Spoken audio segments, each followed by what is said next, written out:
Hello दोस्तों, मैं हूं आदित्य प्रताप सिंह और स्वागत करता हूं आपका अपने यूट्यूब चैनल आदित्य ज्ञान सभा में। दोस्तों, पिछली क्लास में हम लोगों ने एलसीएम एचसीएफ में पढ़ा था और उनके क्वेश्चन देखे थे। आज उसके आगे बढ़ते हैं हम लोग। जैसे अगर हम लोगों को बोला जाए कि दो संख्याएं हैं, तुम लोग कैसे मानते कि वो बोला गया दो संख्याएं, तो हमने ए भी मान लिया या पी क्यू मान ले या एक्स वाई मान ले, कुछ भी मान ले। लेकिन अगर बोला जाए कि दो संख्याएं हैं और उनका एचसीएफ कुछ ना कुछ दिया गया है, जैसे ये दो संख्याएं और उनका एचसीएफ कितना दिया गया है, 5 दिया गया है। ठीक है, तो अब संख्या कैसे मानेंगे, तो जो ये 5 है इसको ऐसे मानेंगे 5a और 5b, वो संख्याएं हो जाएंगी। और ये संख्याएं कैसी होती, सहआभास संख्याएं, मतलब इन दोनों से कुछ भी कॉमन नहीं आना चाहिए। लेकिन अगर हम बोलें कि दो संख्याएं ये हैं और उनका एचसीएफ 5 है, तो जब इसमें कुछ कॉमन ही नहीं आएगा तो एचसीएफ बनेगा कैसे। तो हम संख्याएं क्या मानेंगे, 5a 5b, क्योंकि इन दोनों में क्या कॉमन आ जाएगा, 5 कॉमन आ जाएगा और a b सहआभास बनी रहेगी। इतनी बात समझ पाए हम लोग कि नहीं। अब देखो, इसके बाद हम लोग क्वेश्चन में देखेंगे कि कैसे सॉल्व करना है, कैसे क्या करना है। तो चलिए क्वेश्चन की ओर बढ़ते हैं। तो आइए, पहला क्वेश्चन है, दो संख्याओं का योग 84 है तथा उनका मासा 12 है, तो इस तरह के संख्याओं के जोड़ों की कुल संख्या क्या होगी।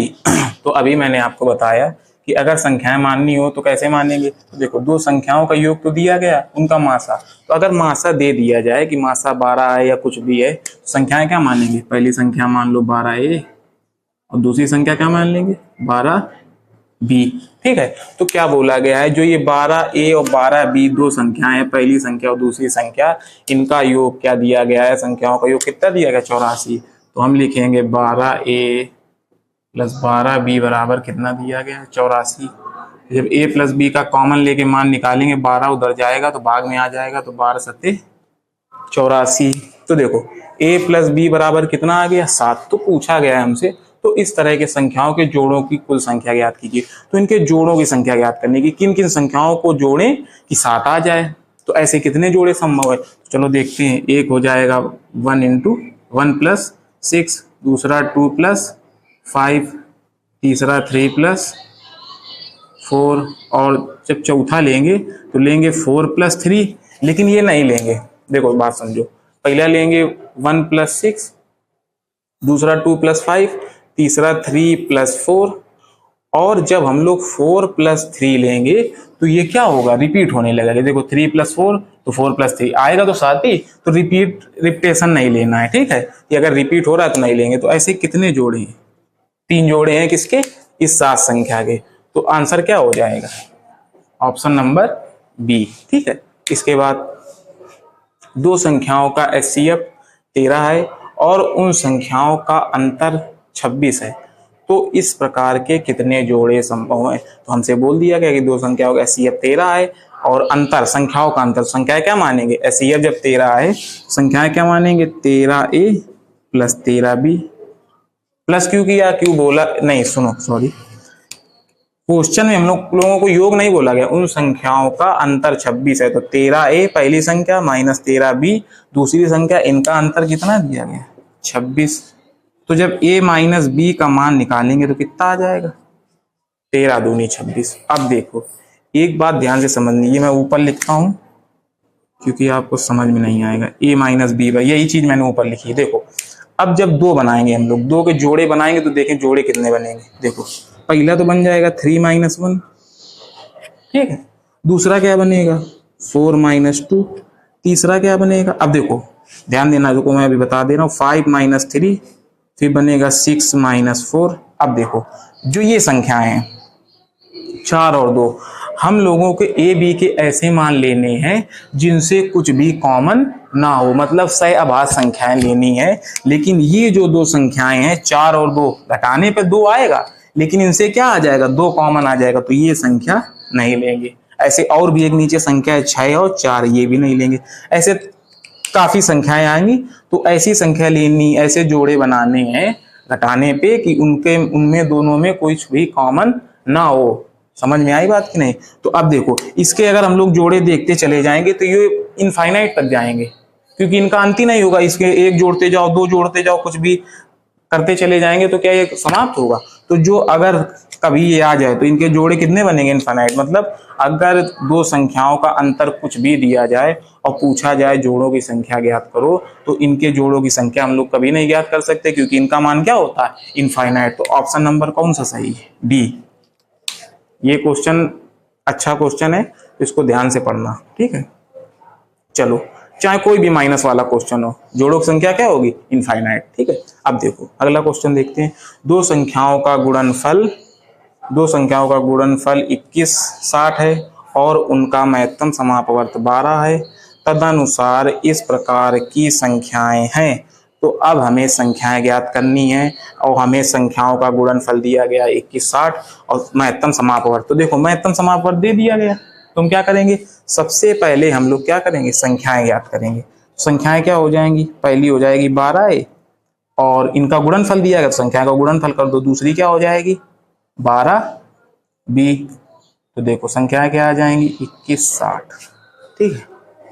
अब देखो जब ये हमने कर लिया, क्या करेंगे, ए बी बराबर, अब देखो 12 12 आए तो 12 12 कहाँ आ जाएगा, नीचे। वैसे 144 होता है, लेकिन 144 बड़ा हो जाएगा कैलकुलेशन करने में, तो हम लोग क्या लिखेंगे, 12 और 12। तो देखो इसका जब भाग देंगे तो देखो 12 दूनी 24 ज्यादा हो जाएगा, 12 एक कम, 12 कितना बचा, 9। 12 अट्ठे होता है 96, 0 बचेगा, ठीक है। फिर यहाँ क्या बचेगा, 12 एक कम 12 और 12 पंचे 60। तो ए बी का मान जो आया हमारे पास, तो नीचे दिख नहीं रहा होगा, चलो मैं ऊपर लिख देता हूँ। ए बी का मान जो आया है हमारे पास, कितना आया है, 15, ठीक है। तो देखो ए बी का मान 15 आ गया। अब पूछा है कि इस प्रकार की संख्याएं याद की। देखो अगर हम लोग बेसिक से करेंगे तो ये काफी टफ हो जाएगा। तो देखो हम दिमाग लगाएंगे, अगर ए बी का मान 15 है, मतलब ये दो संख्याएं हैं, इनका गुणनफल क्या है, 15। तो अगर हम लोग संख्याएं माने तो क्या मानेंगे, 3 × 5, क्योंकि भी ये नहीं बोला गया कि ए बड़ी है या बी बड़ी है, क्योंकि क्वेश्चन में आइडेंटिफाई नहीं किया गया। तो हम लोग क्या मान लेंगे, पहली 3 है, दूसरी 5 है। तो जब ए का मान 3, बी का मान 5 आ गया, तो जब यहाँ पुट करेंगे तो क्या हो जाएगा, ए का मान 3 करेंगे तो 12 3 36 और बी का मान जब 5 करेंगे तो 12 पंचे 60। तो जिस ऑप्शन में 36 और 60 होगा वही हमारा ऑप्शन हो जाएगा। तो कौन सा सही है, option number C will be right, क्योंकि ऑप्शन नंबर सी में 36 और 60 है। इस प्रकार के क्वेश्चनों को ऐसे सॉल्व करते हैं। आइए अगले क्वेश्चन की ओर बढ़ते हैं। क्वेश्चन नंबर 4 क्या लिखा है, तो लिखा है दो संख्याओं का मासा व लासा क्रमशः 12 तथा 924 है। तो इस तरह की संख्याओं के कितने संभावित जोड़े बन सकते हैं। तो देखिए मासा और लासा का मान हम लोगों को दिया गया है, तो पूछा गया है इसके कितने संभावित जोड़े बन सकते हैं। देखो इसको करने के दो मेथड हैं। देखो पहला देख लेते हैं, हम लोगों ने फार्मूला पढ़ा है, पहली संख्या इंटू दूसरी संख्या बराबर क्या पढ़ा है, एलसीएम इंटू एचसीएफ। ये पीछे क्लास में हम लोगों ने पढ़ा है, ठीक है। अगर आपको पढ़ना हो तो पीछे वाली क्लास देख सकते हैं। तो एलसीएम कितना है, 924 और एचसीएफ कितना है, 12। तो देखो हमने आपको बताया है इसको तोड़ने का मेथड कि अगर एचसीएफ 12 है तो एक संख्या यहाँ 12 होनी चाहिए, और फिर 12 कैसे भाग देंगे, जितने बार जाएगा उतने लिख देंगे। कितने बार जाएगा, 12 7 84, फिर बचेगा 8, फिर 12 7 84, तो 77 आ जाएगा, ठीक है। अब देखेंगे इस 77 को हम कितने भागों में तोड़ सकते हैं, कितने गुणनखंड हो सकते हैं। तो देखो फिर उतने जोड़े ही देख लेंगे। देखो क्या कर सकते हैं, इसको 7 × 11 कर सकते हैं, तब भी 77 हो जाएगा। क्या 1 × 77 नहीं कर सकते हैं, तब भी तो होगा 77, और ना इनसे कोई कॉमन आ रहा है, ठीक है, दोनों संख्याओं से। तो ये क्या हो जाएंगे, सहअभाज्य गुणनखंड हो जाएंगे। तो हमसे पूछा गया संभावित जोड़ों की संख्या ज्ञात कीजिए। तो कितने जोड़े बनेंगे, 2 ही तो बनेंगे। तो ऑप्शन नंबर कौन सा होगा, सी। अगर इसका हम लोग दूसरा मेथड देखें तो उसमें भी कोई दिक्कत नहीं है।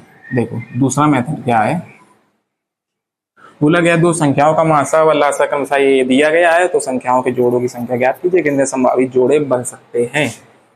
तो देखो मासा हमने बताया कि अगर आपको संख्या माननी हो और अगर मासा दिया जाए, संख्या क्या मान लेंगे, 12a और 12b मान लेंगे। तो देखो अब फार्मूला लगाएंगे यही वाला, तो 12a × 12b मतलब पहली संख्या इंटू दूसरी संख्या, क्योंकि हमने मान लिया है, ठीक है।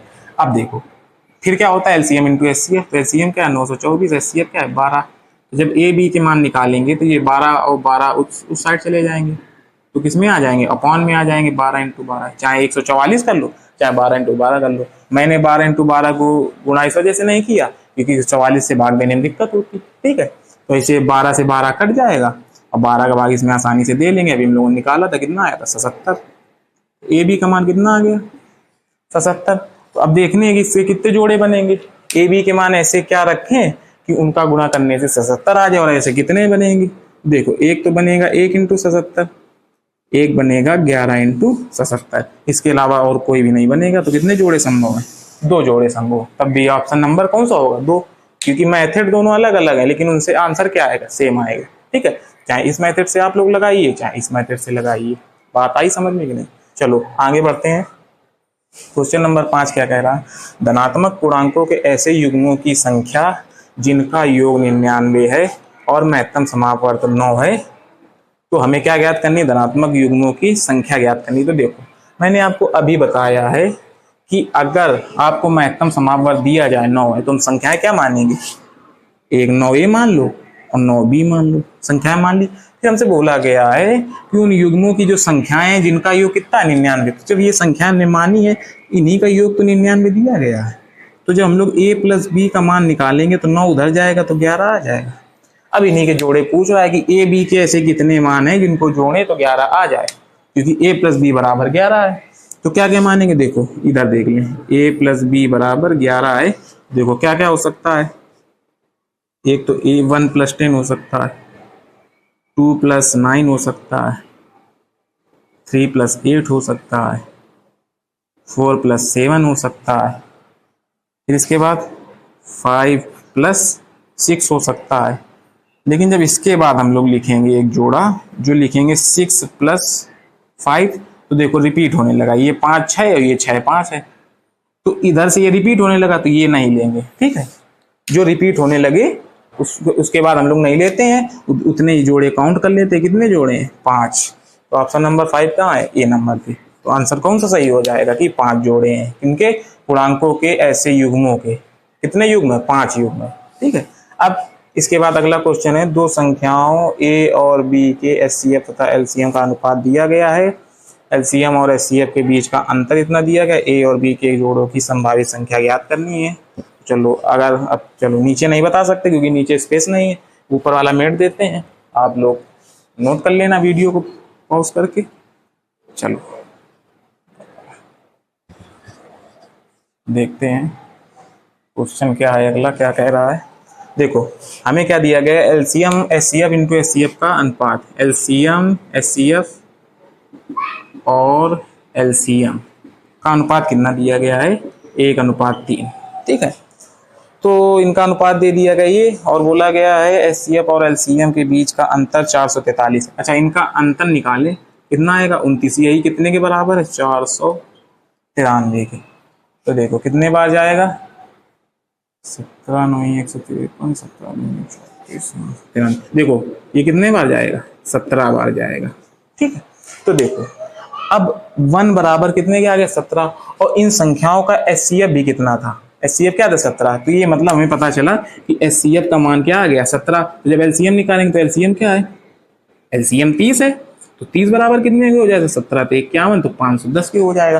तो जब हमने LCM और HCF के मान निकाल लिए तो अब देखते हैं कितने जोड़े बन जाएंगे। तो देखो फार्मूला क्या लगाते हैं, पहली संख्या इंटू दूसरी संख्या बराबर LCM इंटू HCF। ये पहले मेथड की बात कर रहे हैं हम लोग। तो LCM क्या है 510 और LCM क्या है 17। तो देखो इनके जोड़े बनाओ, तो एक 17 आगे आना चाहिए, और जब इसका करेंगे तो हम लोग क्या आएगा 17 ते 51 मतलब 30 इंटू 17। अब देखो 30 के कितने जोड़े बनेंगे तो वो हम लोग देख लेंगे। 30 कितने कौन कौन सी संख्याओं का गुणा करेंगे और ऐसे कितने जोड़े होंगे जिनको गुणा करने से 30 आए। तो देखो एक तो 1 इंटू 30 हो जाएगा, एक 2 इंटू 15 हो जाएगा, एक 5 इंटू 6 हो जाएगा, और एक क्या हो जाएगा, एक जोड़ा और बन सकता है इसका